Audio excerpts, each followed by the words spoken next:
Thank you, Deputy Speaker. It's always interesting to follow a member of the Labor Party from South Australia after he gives us a lecture on energy prices. So we all know that in South Australia, Deputy Speaker, the policies that they have followed to give certainty to South Australian industry has delivered the highest electricity prices in the entire world. That would take some special achievement, a special set of skills, a special set of policies to give the highest electricity prices in the world. But that is exactly what the Labor Party have done in South Australia. And we have members of the Labor Party from South Australia coming in here and lecturing us about energy policy. Now, we've seen the disaster recently in South Australia. Their beautiful, wonderful renewable energy target, the clean, green state of South Australia, to keep the lights on at summer, this coming summer, they're bringing in banks of diesel generators that will chew through 80,000 litres of diesel fuel an hour. Just think about that.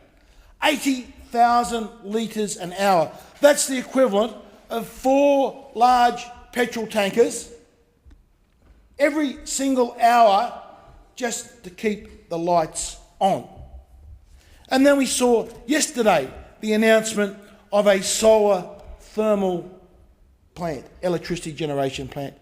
Deputy Speaker, no one in their right mind would even contemplate, or no one that actually cared about the cost of energy generation or cared about making sure your investments are what's needed in this country, no one would do so and invest in a thermal plant, Deputy Speaker. Just look at some of the recent costings of how completely and hopelessly uncompetitive a solar thermal plant is. These are the costings from the American US Energy Information Administration. Now, Deputy Speaker, they give costings, these are the latest numbers of the levelised average cost of electricity generations for new plants entering service in 2019. Advanced cycle gas, $48.80 a megawatt hour. Wind, $57 a megawatt hour. Solar PV, $77 a megawatt hour. But solar thermal, so we had 48 for gas, 57 for wind, 77 for solar PV. But for solar thermal, it is $217. It is 3 to 4 times the cost of wind and 5 times, Deputy Speaker, the cost of gas. It is completely and utterly insane, if you have any concern about the cost of energy in this nation, to invest in a solar thermal plant, Deputy Speaker. But this is exactly what we are seeing in South Australia, and we wonder why the cost of electricity in this nation is so high. And if the member for Port Adelaide is so concerned about the cost of electricity, join with us, join with myself, and let's freeze the subsidies. There's already, Deputy Speaker, $3 billion. That is $3,000 million that gets added onto consumers' bills this year. There'll be more next year. There'll be more the year after to subsidise the renewable energy target. The member for Port Adelaide is really concerned. Let's freeze that target, Deputy Speaker. If we want policy certainty, let's give some policy certainty to industry and freeze that target. Because it is adding, Deputy Speaker, an incredible $3 billion annually a year. And they're only the direct subsidies. Of course, there's all the hidden indirect subsidies. There's the additional cost of distortion in the market. If we want certainty, we know the way forward, Deputy Speaker. But the market can't have certainty. The paralysis is caused, Deputy Speaker, because anyone that invests in whether it be coal-fired generation or gas-fired generation, Deputy Speaker, they need to get a return at least 20 to 30 years. And the paralysis comes about because they are terrified that in that next 20 to 30 years, Deputy Speaker, there will be a mad, crazy, green, left Labor government that will come in and pull the rug from underneath them.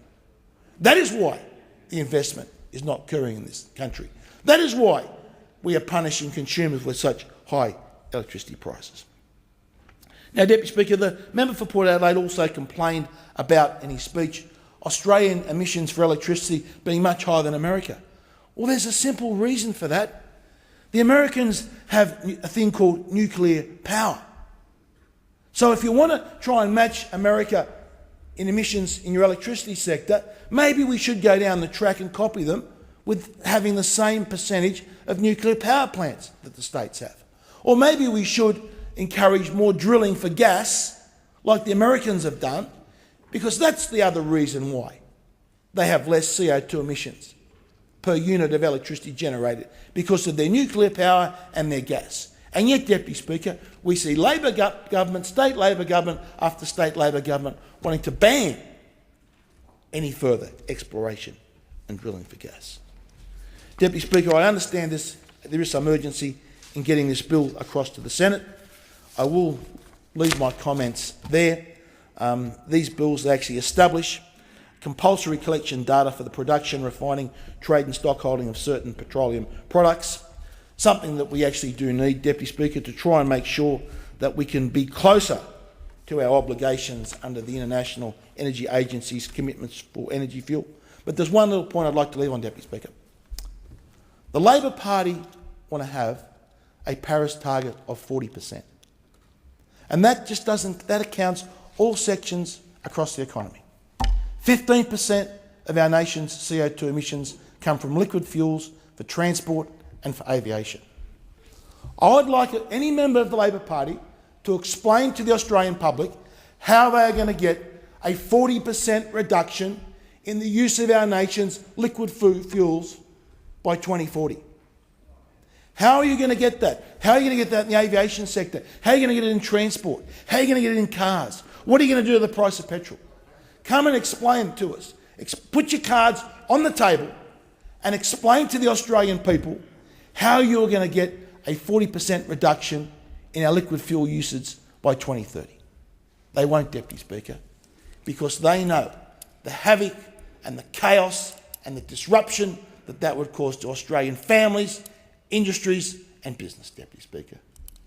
Instead, they'll go down the track which has caused the disaster in our electricity sector, and they'll cause it in our transport sector, Deputy Speaker. With that, Deputy Speaker, I'll leave my comments there. I commend these bills to the House. But I call on Labor members, if you are really concerned in your hearts about Australian families that are having difficulty paying their electricity bills, put aside that renewable energy target. Put aside those subsidies. Let's join together as one, Deputy Speaker, and say that we actually care about Australian consumers' electricity bills, not some green left frolic of ideology and idiocy.